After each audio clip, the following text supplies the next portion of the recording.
여러분, 돈도 써본 사람이 잘 쓴다라는 말이 있습니다. 이 말은 돈은 많은 사람이 쓰는 것이 아니라 쓸 줄 아는 사람이 쓴다는 말로 여러 가지 의미가 함축되어 있겠지만, 그 중에 한 의미는 힘들게 돈을 벌거나 아니면 돈이 없어 고생해서 이제 그 돈의 가치를 아는 사람은 돈을 많이 벌어도 쉽게 함부로 쓸 수 없다는 것일 겁니다.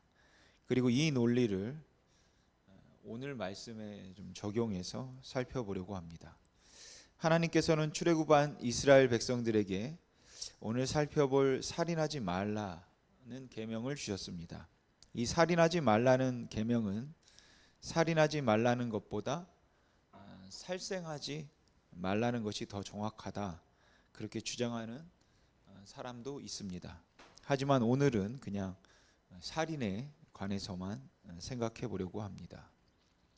저는 오늘 이 계명을 대하면서 이스라엘 백성들이 애굽에서 노예로서 사람 취급을 받지 못하다가 이제 자유의 몸이 되고 하나님의 백성으로서 공동체를 이루면서 이 계명을 받았다라는 것에 집중해서 한번 생각해 보았습니다. 여러분, 살인하지 말라는 말은 생명을 귀하게 여기라는 말이기도 하고 생명체를 귀하게 여기라는 말이기도 합니다. 결과적으로는 생명을 귀하게 여기라는 말이나 생명체를 귀하게 여기라는 말은 같은 말이라고 볼 수도 있겠지만, 생명을 귀하게 여기는 것과 생명체를 귀하게 여기는 것 사이에는 미묘한 차이가 있다고 생각합니다. 그리고 어쩌면 이 차이가 우리가 생각하는 것보다 훨씬 더 클지도 모르겠다고 생각합니다. 왜냐하면 현대인들은 정말로 목숨을 귀하게 여기고 남의 목숨 빼앗는 것은 절대로 안 된다고 말하고 있으면서도 그만큼 그 생명체, 즉 사람을 귀하게 여기지는 않기 때문에 그렇습니다. 여러분, 분명 성경에는 살인하지 말라고 기록이 되어 있지만 그렇다고 목숨을 지키는 것에 최고의 가치를 두고 있지는 않는 것 같습니다. 왜냐하면 목숨을 지키는 것 자체가 하나님이 의도하신 것이라면, 즉 어떠한 경우에도 사람의 생명을 취하거나 사람의 목숨을 빼앗지 말라고 하는 것이 하나님께서 말씀하고자 하는 의도였다면 살인하지 말라고 하신 하나님께서 그렇게 자주 죽이라는 말씀을 하실 수 없었을 것 같기 때문입니다. 근데 살인하지 말라고 하신 하나님께서 정말 자주 죽이라는 말씀을 하셨습니다. 안식일을 범하는 자도 돌로 쳐서 죽이라고 말씀하셨고, 이방인의 종교적 풍습을 따르는 자들도 죽이라고 하셨고, 특별히 다른 사람의 생명을 해하거나 빼앗는 자가 있다면 그는 무조건 죽이라고 하셨습니다. 그리고 이 부분이 사실 제게는 이해가 잘 되지 않았습니다. 왜냐하면 하나님께서 살인하지 말라고 말씀을 하셨고 살인하는 것이 죄가 된다고 말씀하신 것이라면, 그리고 그것이 궁극적인 목적이라면 어떤 경우에도 죽이지 말라고 말씀하시는 것이 하나님의 메시지를 조금 더 정확하게 전달할 수 있지 않을까 생각했기 때문입니다. 그러니까 하나님께서 자꾸 죽이라고 말씀하시면서 동시에 살인하지 말라고 하셔서 목숨이 귀함을 말씀하셨다면 이것은 이율 배반적일 뿐만 아니라 또한 그 메시지가 이제 분명하지 않다는 것이죠. 특별히 하나님은 다른 사람의 생명을 소홀히 여기는 자들은 반드시 죽여라 라고 하셨습니다. 그래서 저는 살인하지 말라는 계명은 무조건 살인은 안 된다는 말씀이 아니라 절대로 살인해서 안 되는 생명체에 대한 소중함을 강조하기 위해서였다고 생각합니다. 물론 살인은 당연히 안 됩니다. 그런데 그 살인하면 안 되는 이유는 바로 다른 사람의 생명에 대한 인격적인 존중 때문이라는 것이죠. 그러니까 다른 사람을 인격적으로 무시하고 모독하면서도 나는 살인하지 않았으니까 괜찮다, 문제가 없다, 그럴 수는 없다는 겁니다. 그래서 하나님께서는 출애굽한 이스라엘 백성들에게 남들을 무시해도 괜찮고 업신여겨도 괜찮고 그 사람을 인간 취급하지 않아도 괜찮은데 살인만은 하지 말라고 말씀하신 것이 아니라 아무리 미천하고 없어 보인다 할지라도 무시하거나 함부로 대해서 괜찮은 사람은 절대로 없어야 한다라는 의미로 살인하지 말라는 이 계명을 주셨다고 생각합니다. 제가 생각하기에 이스라엘 백성들에게 이 계명은 사실 하나님의 백성으로 뿐만 아니라 그냥 한 인격체로서의 그 존재의 존엄을 회복시키는 그야말로 그들의 가슴을 뛰게 하는 계명이었음에 틀림이 없었을 거라고 생각합니다. 또한 그들은 이 살인하지 말라는 계명을 들으면서 비로소 우리가 자유하게 되었다라는 것을 생생하게 경험할 수 있었던 계명이었을 거라고 생각합니다. 여러분, 애굽에서 그들이 지난 400여 년 동안, 아니 200년 정도 노예로 살았다는 것은 생명으로서의 가치가 무시된 채 그냥 하나의 소유물로 취급받았다는 의미입니다. 그리고 그들은 그렇게 사는 동안에 어떤 인간적인 대우나 인격적인 대접을 받을 수가 없었다는 것이에요. 애굽 사람들에게 노예가 죽는 일은 그리 대수롭지 않은 일이었습니다. 그러기에 이스라엘 백성들의 생명은 천하보다 귀한 생명으로 존중을 받아본 적이 없었습니다. 꼭 죽이겠다는 마음이 아니더라도 무시와 미움으로 인한 심한 매질과 학대를 받아서 죽을 지경에 이르렀고, 그러다가 죽게 된다고 하더라도 그 생명의 권리를 누구에게 가서도 이의를 제기할 수 없는 그런 불쌍한 사람들이 이스라엘 백성이었습니다. 그리고 그런 대접을 받으면서 이스라엘 백성들 스스로도 자기들의 생명을 존귀하게 여길 수 없었을 겁니다. 우리가 성경을 통해서 이스라엘 백성들이 얼마나 많은 학대와 그리고 얼마나 잔인하게 그들의 생명이 아무것도 아닌 취급을 받았는가 하는 것을 가장 확실하게 짐작해 볼 수 있는 사건은 출애굽하기 불과 몇십 년 전에 있었던 일입니다. 불과 몇십 년 전에 이스라엘 백성들이 점점 더 커지는 것을 보고 염려했던 애굽 왕은 이스라엘 백성에게서 남자가 태어나면 무조건 죽여라, 이 명령을 했죠. 그렇게 그들의 생명은 아무런 가치가 없는 것이었습니다.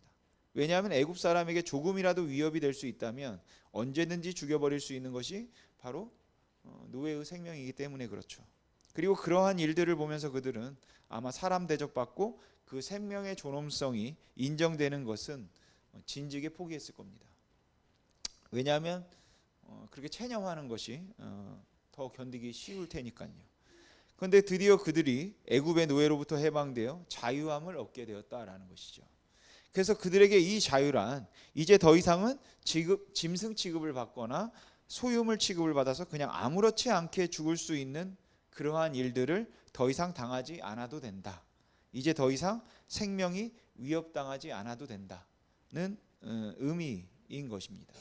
그리고 바로 이런 자들에게 하나님께서 살인하지 말라 말씀하신 것이에요. 노예라 할지라도 종이라 할지라도 버림받은 것 같은 사람이라 할지라도 그를 함부로 죽이거나 함부로 대해서는 안 된다는 겁니다. 그러기에 이 계명은 분명 이스라엘 백성들의 가슴을 뛰게 했던 계명이라고 생각합니다. 그래서 이 계명에는 그냥 무엇이 살인이고 무엇이 살인이 아닌가 하는 율법적인 이해보다 훨씬 더 큰 의미가 그 안에 담겨 있다라는 것이죠. 소유와 신분의 차이를 막론하고 모든 사람에 대해서 보여주어야 할 인격적 존중이 바로 이 말씀 안에 담겨 있다는 것이에요. 이 세상에서 이 세상의 마음대로 대해도 괜찮고 죽여도 괜찮은 사람은 없습니다. 모든 인간에게는 존중되어야 할 만한 인간의 권리가 있고 그 인간의 가치가 있는 겁니다. 그리고 이런 관점을 가지고 볼 때에 비로소 예수님께서 살인하지 말라는 계명을 설명하시면서 형제에게 화내는 자도 살인한 자고 형제를 보고 미련한 자라 부르는 자도 다 지옥에 들어가는 심판을 받게 될 것이라고 이제 말씀하셨는데, 이 말씀도 비로소 이해가 된다라는 것이죠. 예수님께서는 형제를 보고 미련한 자라고 부르는 자도 지옥에 가게 될 거고 형제에게 화내는 자도 살인한 자가 된다 말씀하신 건 단순히 화내다가 살인하게 될 수도 있다는 그 가능성 때문에 화내는 것과 살인이 다르지 않다고 말씀하신 것이 아니라 다른 사람의 생명과 삶을 무시하고 업신여기지 말라는 이 계명의 의도를 말씀하신 것입니다. 다른 사람의 생명에 대해서 존재의 가치에 대해서 함부로 다루는 것, 그것은 곧 살인이다. 이걸 주님께서 말씀하셨다는 것이에요. 여러분, 미움과 분노로 사정없이 때리지만 죽을 정도로만 때리지 않으면 살인을 면하는 게 아닙니다. 또한 육체적으로 해를 가하지 않지만 그냥 사람을 아주 말려 죽이듯이 미워하고 증오한다고 해도 살인하는 것이 아니니까 괜찮다고 말할 수도 없다라는 것이죠. 살인만 하지 않으면 죽지 않을 정도로 때리고 학대해도 괜찮지 않다라는 것이에요. 기회만 주어지고 허락만 된다면 10번도 더 죽일 만큼 증오심을 마음에 품고 사는 것도 이 계명을 어기는 거지만, 상대방을 업신여겨서 편견과 미움으로 판단하고 정죄하고 여러 다양한 이유로 상대방을 사람 취급하지 않는 것, 멸시하는 것, 그건 역시 이 계명에 대한 심각한 범법 행위인 것입니다. 여러분, 현대인들은 사람을 죽이지 않습니다. 현대인들은 사람의 목숨을 귀히 여깁니다. 심지어 다른 사람을 죽인 사람이라 할지라도, 아무리 극심한 죄를 범했다 할지라도 그 사람의 생명을 빼앗아서는 안 된다고 사형제도를 반대할 만큼, 그렇게 누구도 죽여서 안 된다고 말할 만큼 어쩌면 그러한 생명을 굉장히 귀하게 여기죠. 귀한 일이고 필요한 일이라고 생각합니다. 그런데 문제는 그 목숨은 귀히 여기는데 그 생명체는 귀히 여기지 않는다는 것이에요. 너무 쉽게 다른 사람들을 무시하고 전혀 정당하지 않은 이유로, 정당하지 않은 분도로 상대방을 대하면서 살아간다라는 것이죠. 그리고 마치 어떤 사람들은 인격적인 대우를 받아서는 안 될 것처럼 차별하기도 합니다. 사형을 해서는 안 된다고, 어떤 경우에도 사람의 목숨에 손을 대서는 안 된다고 말할 정도로 그렇게 생명의 가치를 말한다면, 사람 자체에 대해서도 우리가 얼마나 귀하게 여겨야 할까라는 것입니다. 그런데 함부로 대한다는 것이죠. 함부로 미워하고 함부로 멸시하고 함부로 학대한다는 겁니다. 저도 학창 시절에 우리가 어렸을 때 조금은 다 그랬던 것 같은데, 요즘 아이들은 더 그런 것 같습니다. 자신들에게 제재를 가하는 부모를 못마땅해 하고 미워하고, 또 어떤 때는 마음에 들지 않는 사람을 그냥 죽었으면 좋겠다, 이러한 말도 서슴지 않고 합니다. 물론 좀 흥분해서 과격하게 표현한 것일 뿐일 겁니다. 말은 그렇게 했지만 정말로 사람이 죽기를 원하지는 않겠죠. 그런데 만일 그 아이들에게 기본적으로 사람을 존중하는 마음이 없는 것이라면 어떻겠습니까? 만약 조금 무식하거나 조금 가진 게 없는 사람들에 대한 무시와 미움, 부모로 할지라도, 그리고 혹은 그런 사람들에 대한 차별이 그 아이들로 하여금 서슴없이 그런 말을 뱉게 만드는 것이라면 어떻게 하겠습니까? 무능하고 힘없는 사람들이야 무시와 멸시를 당해도 괜찮다, 함부로 대해도 괜찮다고 생각하는 이기적인 분노와 상대방에 대한 무시가 우리의 마음에, 또 그 아이들의 마음에 가득 차 있다면 어떻겠습니까? 한 사람의 가치를 생산성과 또 소유에 의해서만 평가하고 그렇게 무시를 당하는 것이 꼭 죽임을 당하는 것 같기 때문에 살기 위해서는 허세라도 부려야 하는 이 씁쓸한 세상에서 살인하지 말라는 이 말씀은 우리 그리스도인들로 하여금 우리가 받은 은혜와 사랑이 어떠한 것인지, 그래서 우리는 어떻게 사람을 대해야 하는지를 깊이 생각하게 하는 말씀임에는 틀림이 없습니다. 하나님께서는 출애굽한 이스라엘 백성들에게 자신들을 소유물로 취급해서 그 생명을 함부로 다루었던 그때를, 너희들이 가나안에 들어가도 그때를 잊지 말아라 라고 말씀하시죠.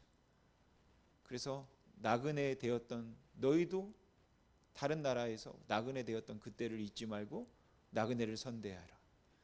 너희들이 사람 취급당하지 않아서 함부로 죽임당하고 무시당하고 학대하고 또 맞았던, 그리고 괴롭힘 당했던 그 애굽에서의 생활을 너희는 잊지 말라. 너희들이 가나안에 들어가서 사람들을 종으로 삼을 때 그때에도 그걸 잊지 말아라. 너희들이 고되게 종살이를 했다면 자유의 몸이 되었을 때 그 자유가 얼마나 소중한지 그것을 잊지 말아야 한다는 겁니다. 그래서 자유를 이용해서 다른 사람을 억압하거나 학대하는 일이 없어야 한다라는 것이죠. 여러분, 자유로워서 무엇이나 다 할 수 있는 것이 아니라 자유로워서 모든 것이 조심스러워지고 스스로를 절제할 수 있게 되는 것, 이것이 바로 자유를 아는 사람의 모습인 겁니다. 여러분, 그리스도인들은 예수 그리스도를 통하여서 영원한 생명을 얻었다고 고백하고 그 고백에 진실하려고 또 애쓰며 살아가는 사람들입니다. 그래서 이 영원한 생명에 대한 믿음을 가지고 또 소망을 가지고 살아가는 사람들에게서 볼 수 있는 특징이 있습니다. 그 중에 하나는 사는 것, 즉 목숨을 유지하는 것에 최고의 가치를 두고 연연하지는 않는다는 것이죠. 그래서 죽으면 새로운 삶이 시작된다고 생각하지 죽음이 끝이 아니라고 생각합니다. 바울도 그리스도의 영광을 위해서 죽는 것도 유익하다고 했고 복음을 위해서 내 목숨을 전제로 드린다 할지라도 나는 오히려 기뻐한다 라고 했습니다. 그렇게 바울은 차라리 순교를 당할지언정 그리스도를 부인할 수 없었고 더 이상 생명을 유지할 수 없음을 인해서 아쉬워하거나 슬퍼하지 않으려고 했습니다. 나중에 제가 어떻게 될지는 잘 모르겠지만 지금 제 심정은 하나님이 저를 부르셔서 제가 가야 한다면 잠깐 절망할 거는 같은데 그냥 담담할 것도 같습니다. 물론 그거는 그때 가봐야 알겠죠. 하지만 논리적으로는 천국을 소망하며 사는 사람들이 어떻게든 살고 보아야 한다는 마음으로 그렇게 치열하게 몸부림칠 이유는 사실 없습니다. 그래도 어쨌든 살아야지. 사람이 죽으면 아무것도 아닌 거야. 일단은 살고 봐야 된다 라는 생각을 할 이유가 없다는 것이죠. 그냥 영원히 살 천국에 가면 그게 더 좋은 겁니다. 그래서 만일 나중에 기력이 많이 쇠하고 의식이 없으면 너무 살리려고 애쓰지 말고 그냥 편안하게 갈 수 있게 해달라고 유언을 남기고 싶은 분들도 계실지 모르겠습니다. 그런데 말입니다. 우리 그리스도인들은 영원한 하나님 나라에 대한 소망을 가지고 살아가서 이 땅에서의 삶이나 생명에 연연하지 않으면서도 마지막 호흡을 다하는 순간까지 우리는 최선을 다하려 해야 한다라는 것이에요. 그래서 자살을 심각한 범법 행위로 간주하는 겁니다. 우리 그리스도인들이 자살을 심각한 범법 행위로 간주하는 이유는 단순히 살인하지 말라고 했으니까 어떤 형태의 죽음도 허락되지 않기 때문이 아닙니다. 그리스도인들이 그렇게 할 수 없는 이유는 역설적이게도 생명의 가치 때문에 그렇다라는 것이죠. 영원한 하나님의 나라를 소망으로 얻은 사람들, 그리고 그것을 은혜로 받은 사람들, 그래서 하나님께서 부르실 때 나는 영원한 그날에서 영원히 안식하게 되리라는 그 믿음을 가지고 살아가는 사람들은 바로 그 영원한 생명에 대한 가치와 그 영원한 생명을 주기 위해서 예수 그리스도가 어떤 길을 가셨는지를 알기 때문에 마지막 순간까지 이 땅에서의 생명도 소홀히 다룰 수 없다라는 것이죠. 내 생명도 남의 생명도 함부로 다룰 수 없는 겁니다. 죽어서 천국에 갈 수 있기 때문에 아무렇게나 살아도 되는 것이 아니라 빨리 세상을 마감하고 천국 가면 되니까 그냥 급하게라도 빨리 끝내면 되는 것이 아니라 바로 예수 그리스도를 통해서 우리에게 주어진 영생의 가치 때문에 마지막 순간까지 우리는 이 땅에서도 치열하게 싸워야 되고 살기 위해서 우리는 애를 써야 한다라는 것이죠. 그래서 건강을 위해서 열심히 운동하고 음식을 잘 조절하는 분들에게 어차피 죽으면 썩을 몸 천국 갈 텐데 뭐 그렇게 살려고 애를 쓰냐, 그냥 빨리 가지 여기가 그렇게 좋냐, 천년만년 살 거냐, 뭘 그렇게 건강을 챙기려고 하는지 모르겠다, 하늘에 소망을 둔다면서 뭘 그렇게 언제까지 살려고 애쓰냐 라고 말할 것은 아니다라는 것이죠. 그렇게 마지막 순간까지 우리는 최선을 다하는 것이 죽으면 모든 게 끝이라서 그런 것이 아니라 바로 그 생명의 그 영생의 가치를 알기 때문에 그런 겁니다. 그래서 우리가 함부로 살 수 없고 함부로 할 수 없다라는 것이죠. 영생 때문에 또 생명을 존귀히 여기고 산다는 것의 가치를 더욱 소중히 여길 수 있어야 하는 것입니다. 그래서 우리가 아픈 분들을 위해서 기도할 때 정말 그냥 빨리 끝났으면 좋겠다 싶은 만큼 투병하는 분들에게, 정말 가망성이 아예 안 보이는 분들에게도 낙심하지 말고 잘 견뎌야 한다고, 절대로 생명을 포기해서는 안 된다고 말해야 한다라는 것이, 물론 하나님의 기적을 바라기도 하겠지만 생명의 가치를 알기 때문에 그리해야 하는 것입니다. 우리에게 주어진 영생의 가치를 알기 때문에, 천국에 소망이 없기 때문에 그런 것이 아니라 생명의 가치 때문에 우리는 그렇게 하는 것입니다. 아무리 힘들고 어려워도 사는 게 정말 의미가 없어 보여도 야, 이렇게 살아봐야 무슨 의미가 있냐, 그냥 고생뿐이지, 빨리 인생 마감하고 천국 가서 쉬면 좋겠다, 몇 번이나 그런 생각이 들고 그것이 아주 진지하고 정말 실제적인 유혹이 될 만큼이나 고된 분들이라 할지라도 절대로 스스로 우리는 생명을 포기해서는 안 된다라는 것이에요. 그 이유는 바로 생명의 가치, 또 우리에게 주어진 영생의 가치 때문입니다. 여러분, 가난했던 사람이 부자가 되면 돈을 더 잘 쓸 것 같은데 오히려 돈을 더 못 쓰는 것처럼 그 가치를 알기 때문에 영생을 소유한 사람은 영생 때문에 생명을 함부로 다루게 되는 것이 아니라 영생 때문에 생명을 더 소중하게 다루게 되는 것입니다. 그렇다면 어떻게 우리가 호흡이 있는 사람을 함부로 업신여기거나 무시하거나 저거 다 죽었으면 좋겠다 말할 수 있겠습니까?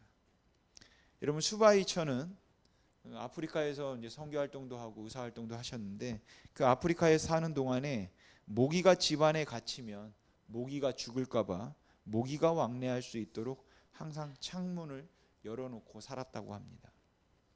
저는 그게 뭐 잘한 일인지는 모르겠습니다. 하지만 그가 아프리카에 있는 그 가난하고 병든 사람들의 생명, 그 당시만 하더라도 사람 취급을 받지 못했던 그 아프리카에 있는 불쌍하고 연약한 사람들의 생명을 소중하게 여긴 이유와 그가 그렇게 한 것이 관계가 있다면 그는 살인하지 말라는 계명을 정말 깊이 고민한 사람이었다라고 생각합니다. 저는 살인하지 말라는 계명 앞에서 제가 생명을 소홀히 여긴 죄를 회개했습니다. 조금 더 정확하게 말씀드린다면 사람을 소홀히 여긴 죄, 이것을 회개했습니다. 너무 아무것도 아닌 이유로 사람들을 미워했고 쉽게 차별하고 너무 쉽게 무시했다라는 것이에요. 예수님께서는 그 생명을 구하기 위해서 십자가에 달리셨는데 하나님은 그들을 사랑하기 위해서 자기 아들을 대신 저주하셨는데 그런데 그 사람들을 저는 존엄하게 여기지 못했다라는 것이죠. 그래서 세상 사람들이 그리스도인들에게서 보는 모순들이 오늘 우리가 갖고 있는 이 계명에 대한 오해에 있다고 생각합니다.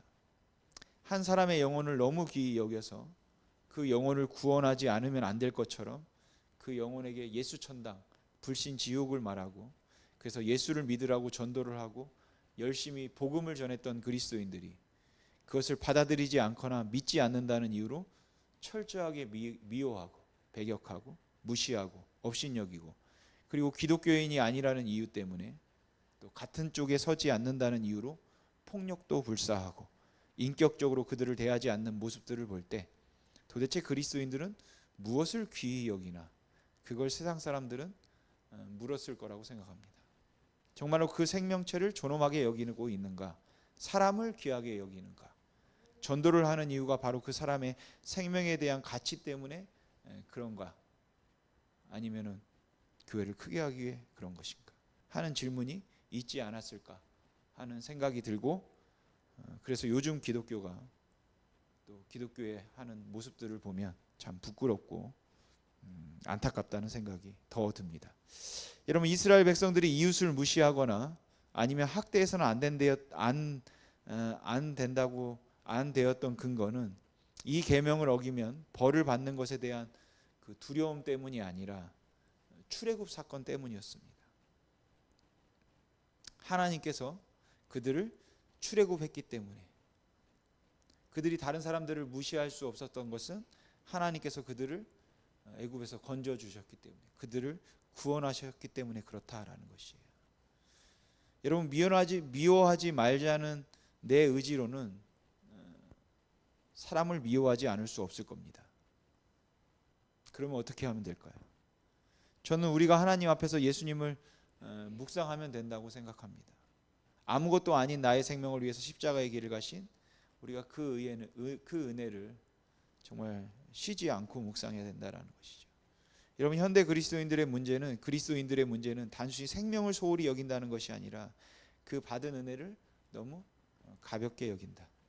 여기에 있는 것 같습니다.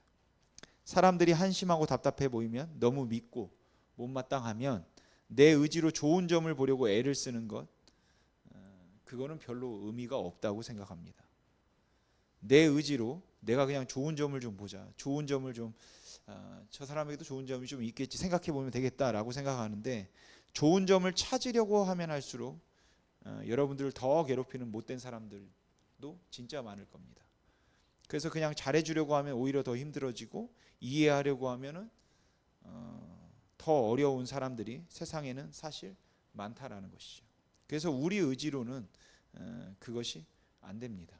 정말 한심하고 못마땅해서 어떻게 저런 것들이 이 땅에 있고 어떻게 이 교회에 저런 사람들이 있어라는 생각이 들 때, 그래도 좋은 점이 있겠지, 좋은 걸 봐야지, 그게 아니라 제가 생각하기에는 그럴 때 우리는 하나님의 그 놀라우신 은혜를 생각해야 합니다.